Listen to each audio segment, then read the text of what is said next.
buenos días. Álvaro Cedeño y Álvaro Cedeño les saludan en este episodio número 61 de Diálogos con Álvaro Cedeño. Papá, ¿cómo estás? Muy bien, muy bien. Buen día. Ok, me alegro mucho. Aquí el polvo del Sahara me ha tenido muy caliente toda la mañana. Yo creo que eso nos cambió el Claro. clima hoy, esta semana. Sí, sí. Ayer se veía las montañas del sur, de Escazú y eso, se veían nubladas por el polvo. Sí, yo no estaba enterado, pero sí me llamaba mucho la atención lo poco que estaba lloviendo este mes de mayo, Claro. ¿verdad? Así es, aunque de Un repente día de como que... estos estaba viendo en La Nación, en la columna de hace 50 años, que también había polvo del Sahara. Ajá, Mm, interesante, muy bien. Entiendo que fertiliza todos los bosques de Sudamérica, el polvo del Ah, sí, Sahara. de Sí, veras. sí, y como dicen algunos expertos que nuestro bosque de la península de Osa es el extremo norte del ecosistema amazónico, pues entonces creo que Ah, ve tal qué vez el bien. polvo del Sahara tenga algo que ver. Claro. Así es. Bien, vamos a conversar hoy sobre el artículo que publicaste esta semana en tu página web alvarocedeno.com, que se llama Cuidar lo que tenemos. Y lo que busca este artículo es señalar los rasgos que tiene nuestro sistema político actual y tratar de comentar por qué creemos que son buenos. Ujú. Y quizás a manera de reflexión deberíamos de preguntarnos cómo se compara Costa Rica con otros países. Es algo que tal vez no siempre hacemos. Y lo otro es por qué nuestra situación actual es preferible a la de otros países o a una situación local que fuera menos favorable. No sé si querrías entrar en materia. Bueno, vamos a ver. eh, Creo que hay una forma de percibir la propia realidad que por alguna razón tendemos a como a minusvalorarla, ¿verdad? Cuando nos preguntan, ¿cómo estás? Mucha gente contesta, más o menos, ¿verdad? Eh, si en realidad tenemos salud, empleo, eh, vida familiar y tal, uno debería contestar, estoy muy bien, ¿verdad? Creo que también ocurre en las encuestas cuando se pregunta a la gente sobre la valoración del sistema político. Entonces, se tiende a usar como un paradigma médico, ¿verdad? Y es señalar lo que está faltando, señalar los síntomas de dolencias y enfermedades y tal. Y cuesta hacer el esfuerzo de compararse con otros países que están muy mal, y ahí lo primero es que alguien podría decir, ah, no, no, yo no me tengo que comparar con los que están muy mal. Tal vez tienen razón, uno debería compararse con los países que están muy bien. Lo que sí deberíamos tener es en la base de la actitud la conciencia de que hay situaciones políticas muy, muy diferentes por lo malas a la situación que tenemos en Costa Rica. Y cuando aquí decimos, no, es que en el sistema político nuestro, no, no sirve. Hay que hacer una constituyente, dicen algunos, ¿verdad? Ojalá aprendamos de lo que está pasando en Chile y de lo que me parece que podría llegar a pasar en Chile, porque no es cosa como para tomársela a la ligera de decir, ah, no, no, no, nuestro sistema político tiene muchos defectos y lo que deberíamos hacer es una constitución nueva. Creo que ver el sistema político desde el punto de vista de lo que tiene es algo que me parece que es muy valioso. Y verlo desde lo que tiene sin cuchufletas, ¿verdad? Sin empezar a decirnos, ah, sí, pero, ah, es que lo que ocurre es tal y cual. Hombre, eh, somos un régimen de derecho, somos una democracia, somos una república, son tres cosas que se dicen rápido, pero tienen un contenido enorme. La humanidad ha tenido que vivir miles de años para poder llegar a producir esas formas de convivencia como un régimen de derecho, una democracia y una república. Y aquí el llamado es a que no nos tomemos esas cosas a la ligera, ¿verdad? Eso sería como decir, hombre, yo eh, estoy mentalmente bien, soy inteligente, pero es que hay otros que son mucho más inteligentes y entonces, claro, no me sirve ser como soy. No, eso sería una tragedia. La cantidad de sensatez, de inteligencia, de salud que tenemos individualmente es suficiente como para que estemos muy satisfechos con ellas. Y lo mismo desde el punto de vista comunitario, la cantidad de salud política, la estabilidad, el orden, el respeto, la robustez de las instituciones es algo que deberíamos valorar casi sin discutirlo, punto y aparte. ¿Se puede mejorar? Claro que se puede mejorar, pero para mejorarlo hay que partir de una valoración de lo que ya tenemos. Ok, justo iba a acotar esto último que dijiste, yo lo denomino mejoramiento a partir de logros. No sé si existe alguna teoría al respecto, pero a mí me ha parecido por mucho tiempo que en materia de organizaciones, en materia personal y en materia estatal, ayuda mucho para el mejoramiento de esas entidades conocer primero cuáles son los logros que se han adquirido, cuáles son los talentos, las destrezas, los recursos que tenemos. Y a partir de ahí decir, bueno, ya esta es nuestra base.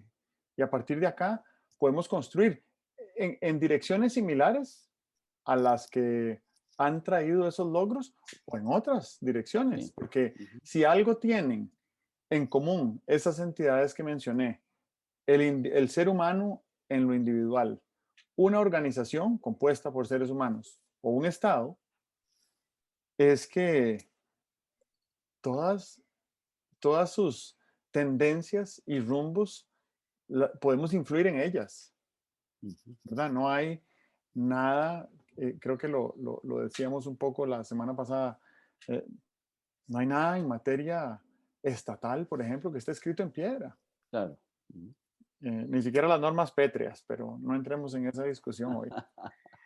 Eh, entonces, me parece que primero lo que hay que hacer es un inventario de logros. Y a partir de ese inventario de logros decir, bueno, ok, las tendencias globales nos indican que deberíamos de ir por una dirección u otra, ¿verdad? Aquí hemos hablado mucho del tema de la educación pública. Hoy podría ser un buen momento, siempre es un buen momento para hablar de la educación pública porque a veces parece que no dan pie con bola. Uno nunca dice, ¿qué? Extraordinaria esa decisión que acaba de tomar el Ministerio de Educación Pública. Qué reforma tan trascendental para el futuro de la educación de las generaciones que vienen, ¿verdad? Y entonces sí necesitan ayuda y creo que en eso también, en particular en educación, deberíamos de hacer un levantamiento, un inventario de logros Ujú. y a partir de ahí ver de qué manera construimos. Em, Otra cosa que quiero mencionar es que me da la impresión, y creo que lo dices en el artículo, que esto es una cuestión de actitud de lo que estamos hablando, Sí. ¿verdad? Cuidar lo que tenemos es una cuestión de actitud. Y una de las formas que tú sugieres para que tengamos una actitud más optimista o más benévola respecto a la realidad es compararnos con otros.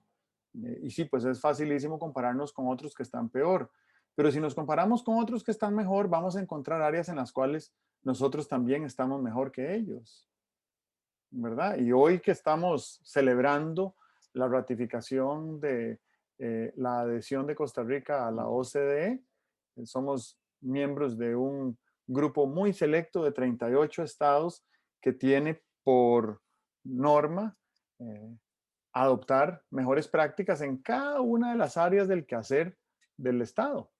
No quiere decir que haya que adoptarlas todas, ni que haya que adoptarlas todas como se le presentan a uno. Uno las puede tropicalizar o las puede dejar pasar, o las puede posponer. Pero decir, ok, en materia de salud pública, ¿qué podría mejorar nuestro sistema? ¿Qué mejor momento que una pandemia para preguntarse eso, verdad?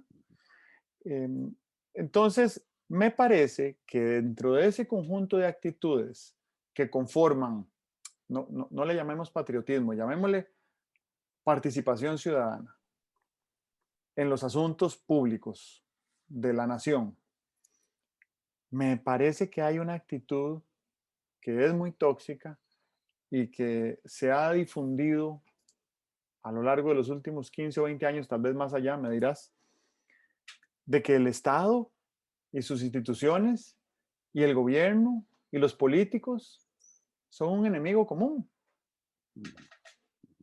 Y esa es una actitud, ¿verdad? Además es una actitud ideológica, parte de una verdad asumida de que hay un enemigo común y que ese enemigo es el gobierno. Hay países donde, por ejemplo, en Noruega, el enemigo común es la nieve. Entonces, hay nieve 8 meses del año. Y aún la gente que ama y disfruta muchísimo de jugar en la nieve, le toca paliar todas las tardes, Claro. ¿verdad? La nieve es el enemigo común. Y aquí no tenemos un enemigo natural común, ¿verdad? Las lluvias no son, porque las lluvias se viene un aguacero y el día siguiente está todo seco. No hay que achicar con una cubeta, ¿verdad? Eso. Y entonces me parece también que hay un concepto que si yo pudiera, con una varita mágica, sembrar este concepto en las mentes de toda la ciudadanía, es el concepto del principio de legalidad, que dice que el Estado y sus instituciones y las personas que operan el Estado están obligadas a hacer lo que la ley les dice. Si no lo hacen, están incumpliendo, están incurriendo en una ilegalidad, ¿verdad? El delito de prevaricato, no cumplir con la ley para un funcionario público. Pero además esto significa que no hay muchísimo margen de maniobra para hacer cosas que desde lo privado nosotros hacemos regidos por el principio de autonomía de la voluntad. Quiere decir que yo puedo hacer todo aquello que no esté prohibido. Sí, Así no es en el Estado. en el Estado. En el Estado, si yo soy funcionario público, no puedo hacer todo lo que no esté prohibido. Tengo que hacer lo que está Solo lo mandado que está por ley, mandado. solo lo que está mandado por ley. Ujú. Entonces, si nosotros entendiéramos que los funcionarios públicos no necesariamente es que son vagos o que les falta diligencia o que son muy burocráticos, sino que tienen un régimen jurídico dentro del cual actúan que no nos compete o constriñe a los sujetos privados, entonces creo que tendríamos bastante más margen de tolerancia para entender cómo es que opera el Estado y ahí sí, de nuevo, buscar el mejoramiento a partir de logros, cómo hacer para que sea más eficiente el Estado, para que sus instituciones sean más eficaces cumpliendo sus metas, ¿verdad? O cumpliendo la misión para la que fueron creadas, si es que todavía aplica, porque puede ser que haya algunas que, que ya estén en la obsolescencia y eso también hay que revisarlo.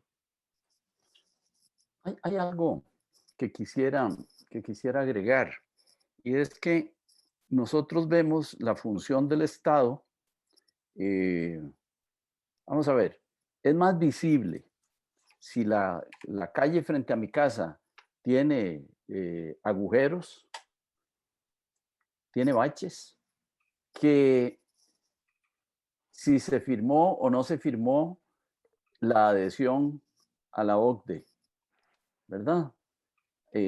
La adhesión a la OCDE es abstracta, no la veremos funcionando mañana, no la verán eh, todas las personas, a algunos les pasará totalmente desapercibida y tal. En cambio, el bache que hay enfrente de la casa, ese sí que es visible. Y creo que algún malestar que hay con la función pública se debe a que estamos viendo esas cosas muy notorias que faltan y no vemos las cosas poco notorias que están hechas. Además, hay algo que es bien interesante que todos debemos tenerlo claro. En nuestra vida habitual, nosotros no podemos tener todo lo que queremos, ¿verdad? No podemos tener todo lo que queremos. Eh, tenemos unas cosas y de otras tenemos que prescindir porque los medios no nos alcanzan. A nadie le alcanzan los medios para tener todo lo que quiere. Ya, acaba de hacer un viaje espacial un multimillonario, ¿verdad? Yo supongo que los otros multimillonarios del mundo deben estar en este momento diciendo, puchica, me falta eso, ¿verdad? Porque ese hizo el viaje espacial y yo no lo he hecho y por lo que cuesta, tampoco lo voy a poder hacer, diría alguien, aunque fuera millonario, ¿verdad?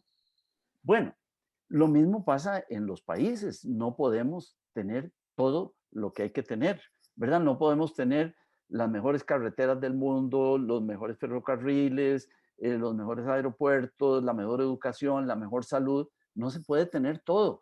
Se tiene eh, lo que se va pudiendo tener y ojalá lo que se tenga sea lo que más se necesita, ¿verdad? Alguien podría decir, eh, ¿cómo va a ser el monumento que vamos a hacer al segundo centenario de la independencia? Pues yo supongo que va a ser un monumento modesto, ¿verdad? No vamos a hacer un edificio de 50 pisos para conmemorar eso, no vamos a hacer una pirámide egipcia, ¿verdad? Eh, las necesidades y los deseos no tienen límite, los recursos sí tienen límite. Nosotros somos un país con un gobierno con limitaciones económicas, de las cuales nadie tiene que avergonzarse, es decir, simplemente es el gobierno, el producto del país en que vivimos. Tenemos una determinada productividad mayor que muchos países, inferior a muchos países, pero esa es la realidad con la que tenemos que vivir. Entonces, creo que muchísimas veces lo que nos pasa es que, de alguna manera, estamos figurativamente pasando frente a una vitrina, ¿verdad? Y decimos, es que en Internet salió unas, ¿cómo se llaman? Unos viaductos que hay en no sé qué país, que nosotros si tuviéramos ese viaducto en tal parte, no habría las presas de tránsito que hay, pero no somos ese país. Elegimos gastar en otras cosas, no podemos gastar en esas y tal. O sea que parte del malestar se debe a que no tenemos bien incorporado el hecho de que las necesidades son ilimitadas y los recursos son limitados. Ahí estás diciendo algo muy interesante. Lo primero es que creo que el Estado costarricense se está gastando unos 100 millones de dólares en el monumento del Bicentenario.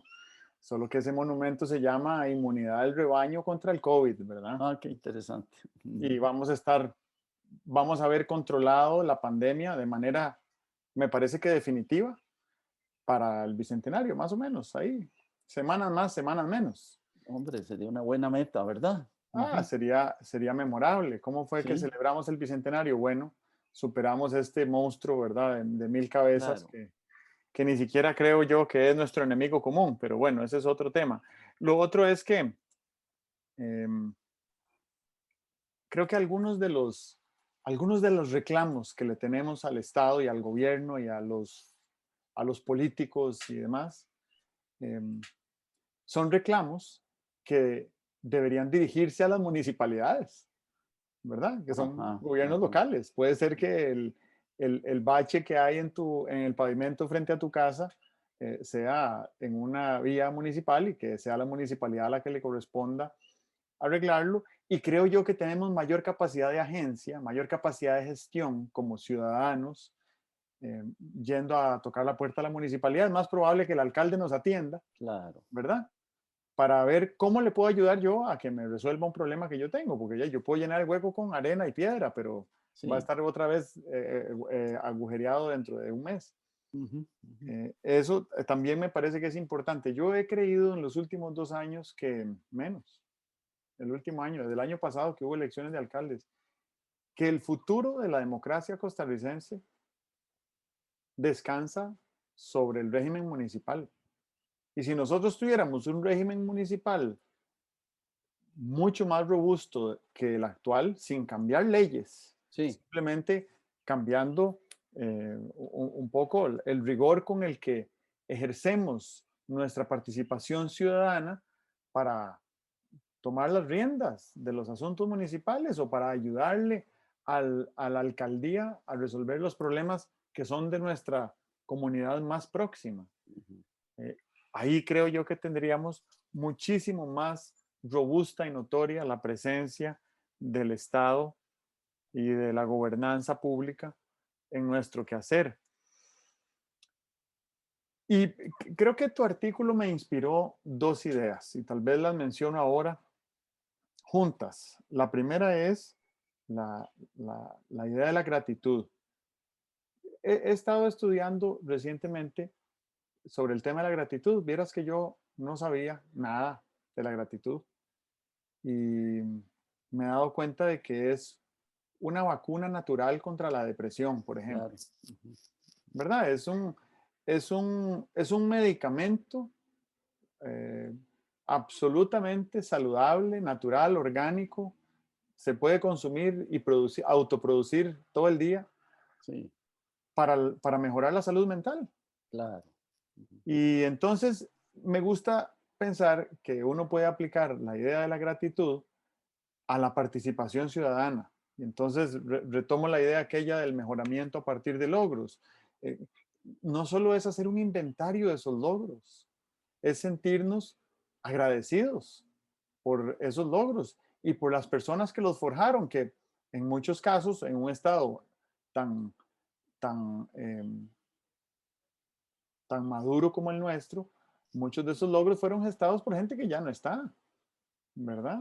Y entonces creo que esa gratitud a nosotros nos puede ayudar mucho a pensar en que la relación con el Estado debería de ser una relación mucho más fértil, ¿verdad? Mucho más de, de retribución y también de colaboración, de alianza público-privada. Si pensamos de nuevo en el régimen municipal, las municipalidades son alianzas público-privadas, porque la propiedad en un cantón es privada, pero todo lo demás es público.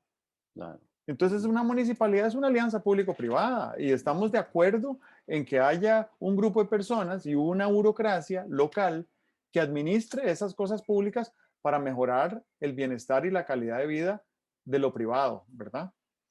Y entonces yo quiero pensar que desde el punto de vista de acción de la participación ciudadana, nosotros haríamos bien en tratar de apelar a esa gratitud que deberíamos tener cuando uno ve, vuelvo a tu idea original de compararse con otros países, cuando uno ve la situación que ha vivido el resto de América Latina con la pandemia, uno se da, uno se siente realmente bendecido claro, de haber nacido acá, claro, porque es claro, una claro. cuestión de, de geografía, a dónde naciste o a dónde migraste. Ujú, ¿Verdad? El 50% de la población latinoamericana no tiene acceso a seguridad social.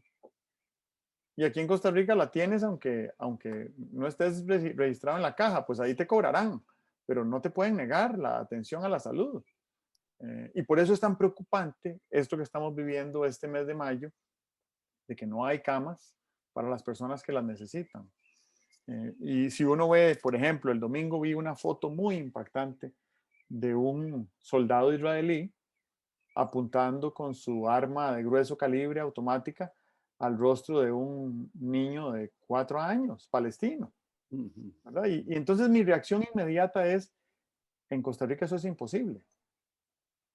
Y me hace sentir, por un lado, bendecido y por otro lado, culpable de que no hayamos sido capaces de promover con mucha más vehemencia la bandera de la desmilitarización en el mundo. ujú. Hemos sido muy ineficaces. Solo Panamá es el único país al que creo que hemos convencido de que vale la pena Sí. abolir su ejército, ¿verdad?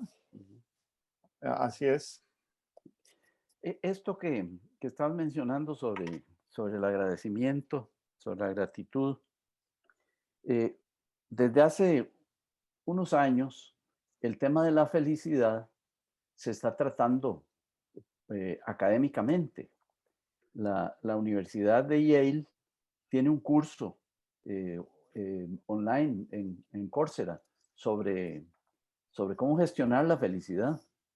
Y hay otra universidad de la cual recibo un blog permanentemente, que ahora no recuerdo el nombre, creo que es esta, la que un día mandó una receta para la felicidad, que era la receta 531.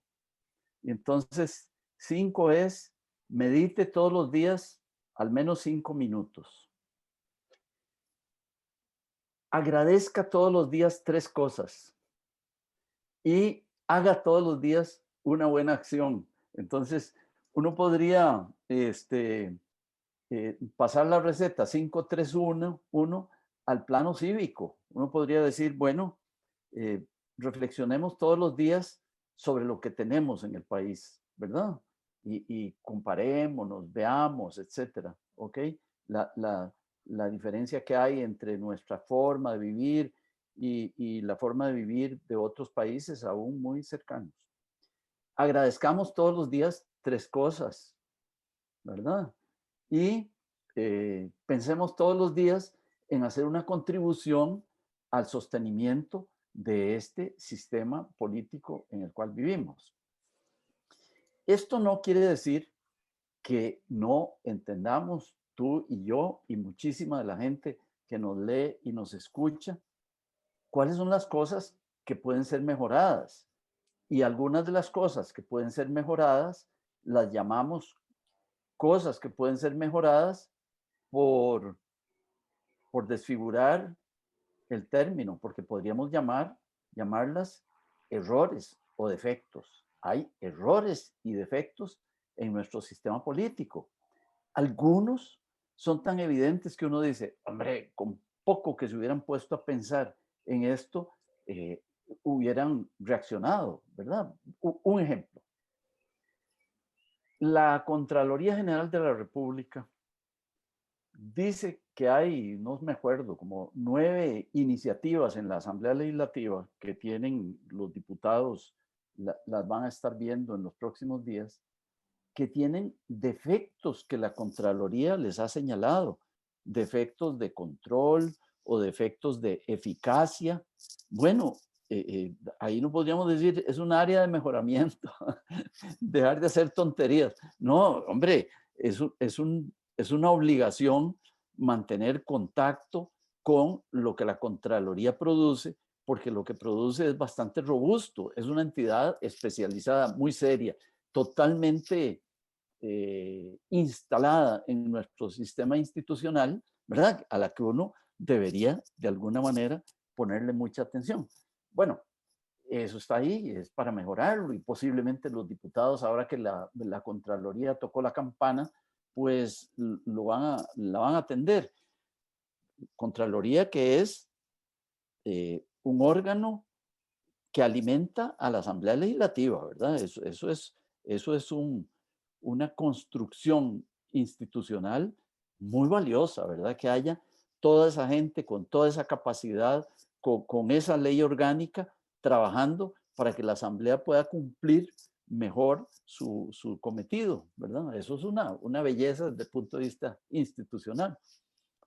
Entonces, eso debe corregirse, posiblemente se va a corregir y tal, pero uno no puede quedarse, es que mire, los diputados son así, fíjese que no le hicieron caso a la Contraloría en no sé qué. Deberíamos más bien pensar y valorar las cosas que tenemos, ¿verdad? Está clarísimo que esta Asamblea Legislativa ha sido mucho más productiva que la Asamblea Legislativa que estaba hace 4 años y posiblemente más que la que estaba hace 8 años, si es que las circunstancias que el país ha enfrentado en estos últimos años realmente no habían sido enfrentadas por otros gobiernos, algunas porque no había habido necesidad de enfrentarlas, como la pandemia, pero a mí me parece que en la calificación de lo que se está haciendo, tenemos que tener en cuenta esas circunstancias, lo cual para nada quiere decir que tengamos que dejar de ser críticos. Hay que ser críticos, pero deberíamos distinguir cuando estamos valorando lo que hay que defender y cuando estamos criticando lo que hay que mejorar. Deberían ser dos actos distintos y los tenemos confundidos. Los tenemos confundidos cuando hablamos de lo que el país tiene de ventajoso y de saludable, inmediatamente saltamos a lo que tiene de mejorable o de defectuoso. Son dos instancias, como dice De Bono, deberíamos tener dos sombreros, ¿verdad? Deberíamos tener un sombrero para cuando estamos valorando y agradeciendo el medio en que vivimos y otro sombrero con toda la energía de cuando tenemos que criticar y señalar y lamentarnos y protestar por lo que no está bien. Claro, bueno, y lo otro, volviendo tal vez un poco a lo de la OCDE, y creo que este es mi argumento de cierre. La OCDE nos podría ayudar a nosotros a contar con diagnósticos que nos den claridad sobre algunas áreas que deberíamos cambiar en nuestro operar, no solo estatal, porque también hay algunas recomendaciones muy, muy puntuales y precisas que nos ha hecho la OCDE sobre las características de nuestro mercado. Entonces la OCDE dice, por ejemplo, que el costo de vida en Costa Rica es artificialmente alto porque hay 25 industrias que son monopolísticas. Y entonces lo que necesitan esas industrias es competencia. Pero ve cómo nos fue cuando tratamos de meterle competencia a la industria del cemento, ¿verdad? Sí, claro. No fue como un quebrado. Eso En es. fin, entonces yo querría dejar esto así planteado porque también hay algunas, en ese modelo de comparación con otros países, comparémonos con los que están mejor y comparémonos en todo, ¿verdad? En lo que nosotros estamos mejor que ellos y en lo que podamos incorporar y aprender también de otros países que tienen décadas de experiencia resolviendo algunos problemas que nosotros estamos empezando a ver como crónicos, ¿verdad? Claro. Vamos a ver, yo quisiera dejar algunos propósitos, ¿verdad? Un propósito sería, no hablemos sin información, informémonos, ¿verdad? Hagamos el esfuerzo por informarnos. A veces hay que leer, a veces hablando con personas que estén un poco mejor informadas y tal. No, no tomemos estas cosas a la ligera. Dos, tratemos de distinguir entre lo que está muy bien y que es muy valorable y en un cajón aparte todo lo que hay que mejorar y aquello por lo cual debemos de protestar. Esto es para no mezclar las actitudes, para no llegar a una actitud de, no, aquí nada sirve, eh, mm, olvidémonos, aunque la propuesta sea muy buena, eso nunca lo van a acoger, etcétera. No, dividamos la cosa y mantengamos un optimismo razonable sobre lo que se puede mejorar. ¿Por qué optimismo razonable? Porque este país ha alcanzado niveles de institucionalidad, niveles de eficacia admirables.